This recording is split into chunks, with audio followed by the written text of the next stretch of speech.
En plus, avec des cotisations REER avec des enfants, tu pourrais recevoir de meilleures allocations pour enfants en plus de l'économie d'impôt, exactement.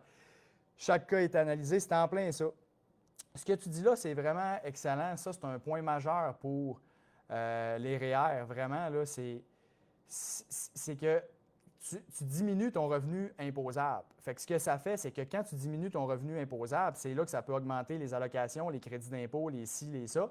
Puis là, ben, tu peux prendre cet argent-là, puis en plus, aller le mettre dans un régime épargne-études, puis mettons, puis faire plein de stratégies avec ça. Fait qu'il y a tellement de choses à checker que le REER, c'est encore plus payant si tu as des enfants. Si c'est une famille, c'est encore plus payant parce que justement, ça joue sur d'autres affaires à cause du revenu familial que ça le diminue. Fait que vraiment, vraiment, le REER, là, c'est ultra bon quand tu as des enfants encore plus.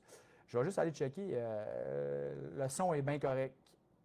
OK, bon, ben, c'est bon, on va continuer. Non, c'est OK pour le son. Bon, OK, parfait. Euh, ça, c'est bon. En plus, c'est qu'avec des enfants, tu pourrais recevoir de meilleures allocations pour un. Ça, c'est beau. Très bonne question. Je me demandais la même chose. Bon, super. Quel est le meilleur type de placement pour un jeune de 16 à 18 ans? Euh, ben, tu demandes le CELIAP. Le CELIAP, avant 18 ans, il ne peut pas. Sinon, quand je vais faire, des fois, je vais faire des conférences dans les écoles secondaires, puis tu sais, ce que je dis tout le temps, c'est euh, demande à tes parents si ton régime épargne-études il est ouvert, premièrement. Puis s'il est ouvert, il est-tu maximisé? Puis s'il n'est pas ouvert, ben là, tu changes de parent, c'est pas le choix. Puis, non, sérieusement, s'il n'est pas ouvert, c'est comme ouvre-les, puis mets le maximum que tu peux mettre dedans cette année-là, qui est 5 000 parce que tu peux rattraper une année à la fois quand tu n'as pas cotisé dedans. Puis s'il est ouvert puis qu'il n'est pas maximisé, ben mets le montant que tu peux mettre pour aller le maximiser parce que, mettons que tes parents mettent, exemple, 1000 par année dedans, puis que là, il te reste 2 ans que tu peux cotiser dedans parce que les subventions, ils arrêtent l'année que l'enfant atteint 17 ans. Fait que là, à 16 ans, il pourrait mettre 5 000, puis à 17 ans, il pourrait mettre 5 000, puis aller chercher 30 de rendement du gouvernement à cause des subventions ramassées à terre. Fait que ça, c'est vraiment le plus payant. Puis à 18 ans, ben, il peut faire les retraites, pogner cet argent-là, puis dire je vais le mettre en CELI ou je vais le mettre dans mon CELIAP, ou puis faire d'autres investissements avec pour l'argent qui n'a pas besoin des études, puis that's it. Euh, Ça, c'est beau. Ça, c'est beau. Quand tu parles de la stratégie à retraite, à partir de quand tu dois prévoir le coût en frais d'année? Stratégique à la retraite, à partir de quand tu dois prévoir le coût en frais d'année? Je ne suis pas sûr que je comprends ta question. Si tu veux peut-être préciser un zéro canadien. C'est bon. Euh, Fait que, excuse, ça m'a fait perdre le fil. Fait que je comprends pas trop ta question. Fait que, écoute, fais juste peut-être m'a détailler d'un autre commentaire, puis je vais y revenir après. Ouais, puis by the way, les Canadiens, cette semaine, j'étais comme, bon, je vais faire mon live. C'est quelle journée qu'il n'y a pas de game? C'est-tu mercredi ou jeudi? Mercredi, jeudi, une game. Ouais, merde. Bon, on va faire jeudi d'abord. Je pensais qu'il allait y avoir au moins un soir que j'allais être tranquille. Euh, Ça, c'est beau. Moi ici, juste d'une oreille avec mes écouteurs, mais on entend bien, perd pas de temps. Bon, OK, c'est beau. Je vais rechecker ça. Parle-moi du régime d'épargne d'études. Mon fils a 15 ans. Y a-t-il un maximum qu'on peut mettre en un an pour maximiser les subventions? Oui, exact. C'est ça que je viens de dire, dans le fond, c'est que tu as le régime épargne études, tu peux mettre maximum 36 000 au total, OK, à raison de 2 500 par année que tu peux mettre dedans pour aller chercher les subventions. Tu peux mettre jusqu'à 50 000 total, mais de 36 à 50, ce 14 000-là, ils ne donnent pas de subvention. Donc, le 36 000 que tu as mis, si tu n'as pas mis 36 000, puis que là, ton fils, il a 15 ans, puis que toi, exemple, tu mets 1 000 par année depuis 15 ans, donc tu as mis, mettons, 15 000, bien, tu as du rattrapage que tu peux faire, mais tu peux rattraper maximum une année à la fois, donc 5 000 que tu peux mettre. Fait que ça veut dire que s'il y a 15 ans, tu pourrais mettre 5 000, 5 000 à 16 ans, 5 000 à 17 ans. Fait qu'il pourrait encore mettre 3 années qu'il pourrait mettre 5 000 puis aller chercher le maximum parce qu'il va pouvoir aller remettre des cotisations qu'il n'a pas mis avant puis aller chercher les subventions là-dessus. Fait que ça, c'est vraiment, vraiment avantageux. C'est sûr que ce qu'on a perdu, c'est le rendement qu'on aurait fait si on avait cotisé plus tôt, mais au moins, on va quand même chercher les subventions. Fait que ça, c'est comme au moins, on ne perd pas tout. Fait que ça, c'est un gros point. J'ai des REER avec des jardins, j'aimerais les transférer avec des FNB Wealthsimple. Comment procéder? Je veux m'assurer que je n'ai pas que ça n'ait pas l'effet de décaisser. Ouais, OK, je comprends. Dans le fond, quand tu veux transférer des placements, ben, que ce soit pour une plateforme de courtage ou même dans une autre institution, il faut que tu remplisses une demande de transfert qui est un document qui est P2033. Puis ce document-là, tu sais, quand tu es avec Wealthsimple ou une plateforme de courtage, n'importe quelle, tu peux avoir du soutien. Fait que tu peux juste comme faire valider, être sûr que ta demande est bien remplie puis que tout est beau. Puis après, tu peux l'envoyer. Puis quand eux autres vont recevoir la demande de transfert, bien, ils vont l'envoyer vers le compte que tu as marqué dans la demande de transfert, puis ça va être glissé. Fait que ça va passer du REER Desjardins à ton REER Wealthsimple, puis il n'y aura pas d'impact fiscal. Fait que ça ne sera pas considéré comme un retrait. Fait que quand tu envoies une demande de transfert, Desjardins va le traiter comme un transfert, puis ils vont l'envoyer dans ton autre compte. Fait que c'est pas plus compliqué que ça. Il faut juste que ta demande de transfert soit bien remplie. Puis pour t'en assurer, tu peux appeler le numéro, comme je dis, 1-800 de la plateforme de courtage, puis ils peuvent t'aider avec ça. Que penses-tu des REER FTQ? C'est-tu vrai que les restrictions au moment du retrait? REER FTQ, je n'ai déjà parlé, je vais en reparler un peu. Dans le fond, c'est. Je te dirais que si tu as droit au crédit d'impôt, mettons, je vais commencer avec si tu es à 5 ou 10 ans et moins de la retraite, c'est super bon parce que tu fais un crédit d'impôt de 30 supplémentaire dans la FTQ. Fait que ça, c'est super intéressant. Sauf que le problème avec la FTQ, c'est que c'est gelé pendant un bout. En fait, jusqu'à ta retraite. Fait que là, ça veut dire que si tu as 50, 55 puis tu es à 5-10 ans de la retraite, bien là, c'est bon parce que tu n'as pas à attendre super longtemps avant de décaisser ton argent. Mais si tu as besoin de ton argent, mettons que tu as 30 ans ou tu as 25 ans, puis là, tu commences à cotiser là-dedans, il faut que tu sois conscient que ça va prendre un bout avant que tu y touches à cet argent-là. Fait qu'il faut que tu sois prêt à dire je renonce à cet argent-là, puis je le vois vraiment comme un complément à mon fonds de pension, puis c'est de l'argent pour ma retraite, puis tout, puis c'est bien correct parce que, tu sais, comme j'ai dit un petit peu plus tôt, des REER, mettons, tu peux arriver à 45 ans puis en sortir une année que tu ne gagnes pas de revenus, ça pourrait être stratégique là, dans quelqu'un qui planifie bien ses affaires. Ça pourrait être stratégique de dire je vais sortir une année, une partie de mes REER parce que je n'ai pas de revenus, puis là, je ne paierai pas d'impôt, puis je vais pogner l'impôt que je ne paye pas. Puis je vais le réinvestir après. Fait que ça permet comme de reprendre l'argent et de faire d'autres choses avec quand tu es stratégique. Mais là, la FTQ, tu ne peux pas faire ça. C'est vraiment quand tu es officiellement rendu à la retraite plus tard, tout ça. Fait que c'est gelé-là. Fait qu'il faut que tu sois conscient que si tu veux avoir plus de liberté puis être sûr de ne pas avoir d'enjeu de comme je veux toucher puis tu peux pas, ben la FTQ, si tu es plus jeune puis que ça te gosse ce que je suis en train de te dire là, ben prends-en pas.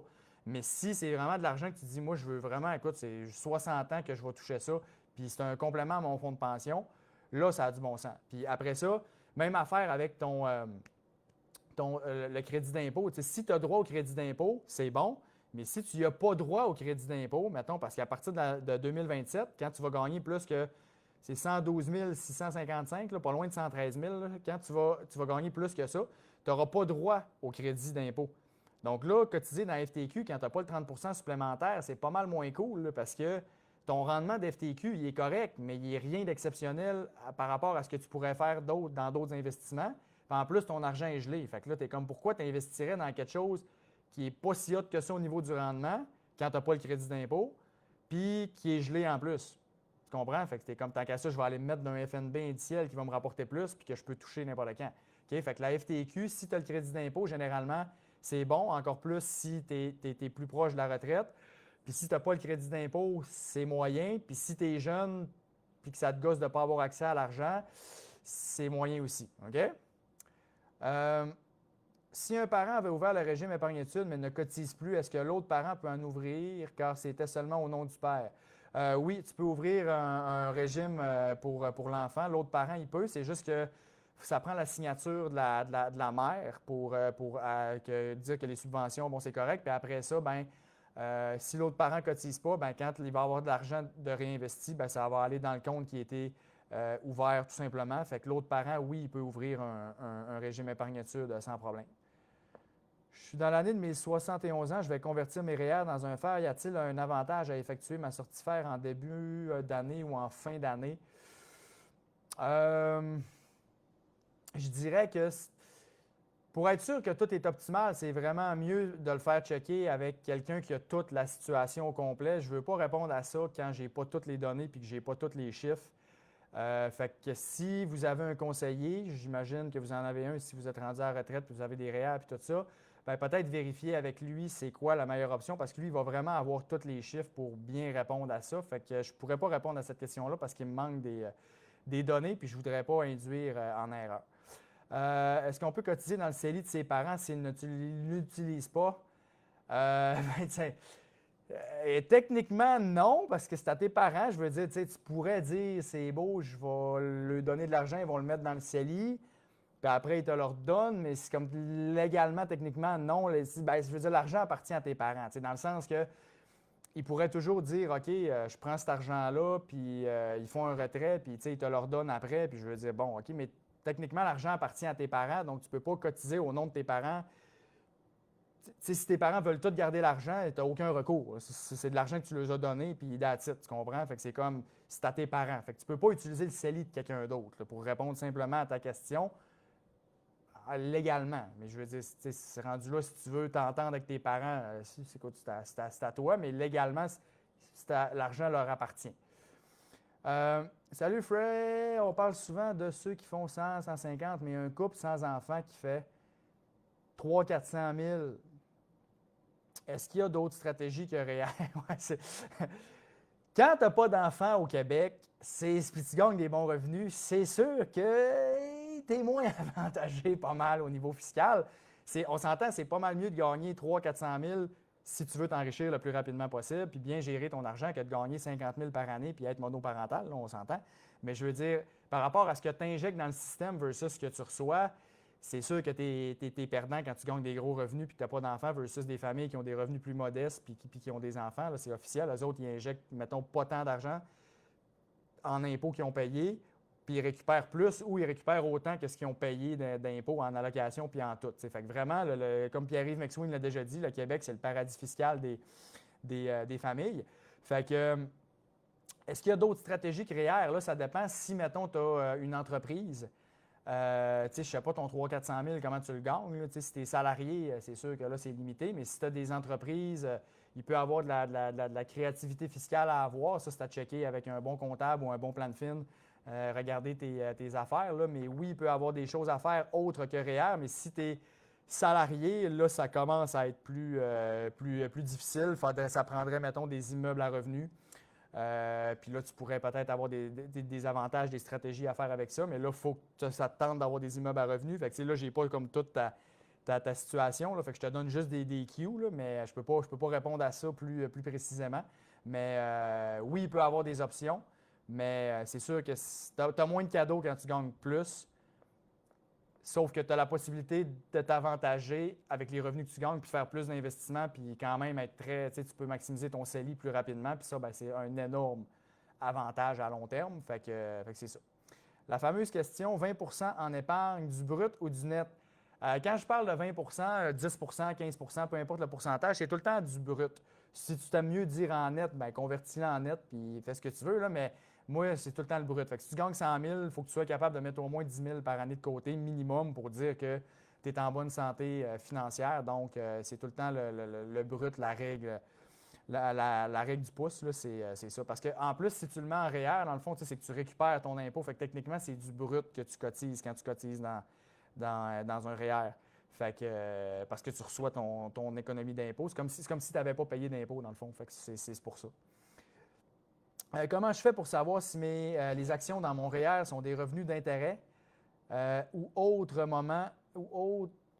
moment du décaissement à ma retraite? Écoute, je ne sais pas si tu veux dire, dans ta question, si tu veux dire c'est des revenus d'intérêt. Si c'est comme parce que tu penses que ça change, mettons, de l'intérêt versus du gain en capital. Parce que si c'est du revenu d'intérêt ou du gain en capital dans un REER, ça n'a pas d'impact parce que c'est un REER. Fait que c'est sur le montant que tu sors. C'est dans du non enregistré que ça aura un impact. Si ta question, c'était plus si c'est des revenus d'intérêt puis que ce n'est pas du capital, dans le fond, ça, c'est vraiment ton conseiller qui peut te le dire dans tes relevés, comme combien que tu as sorti versus c'est quoi que tu as fait d'intérêt. Puis là, ben, il va te dire si tu es dans le plus ou pas. Fait que je ne sais pas trop ta question, c'était comment, mais je ne sais pas si ça répond. À quel moment est-ce que l'investissement dans les fonds FTQ devient intéressant, sachant que le rendement est moins élevé que mes placements REER perso? Comme je disais, si tu as droit au crédit d'impôt, puis que en incluant le crédit d'impôt, ton rendement, si tu le calcules avec le crédit d'impôt, c'est supérieur à tes investissements de REER perso. Parce que si tu cotises au REER FTQ, avec le crédit d'impôt, mettons que ça équivaut à 12-13 de rendement, exemple, là, je dis ça de même, puis que finalement, toi, tu fais 17-18, c'est sûr que c'est pas une moyenne à long terme, là, mais on s'entend, je veux dire, techniquement, tes autres REER sont plus payants. Fait que je te dirais que la FTQ, c'est plus une diversification, parce que c'est un produit unique, c'est que tu ne peux pas l'avoir de d'autres façons. Fait que si tu veux diversifier ton portefeuille puis dire, OK, j'ai de quoi de différent, puis comme, que tu l'utilises comme un outil de diversification, là, ça peut être intéressant.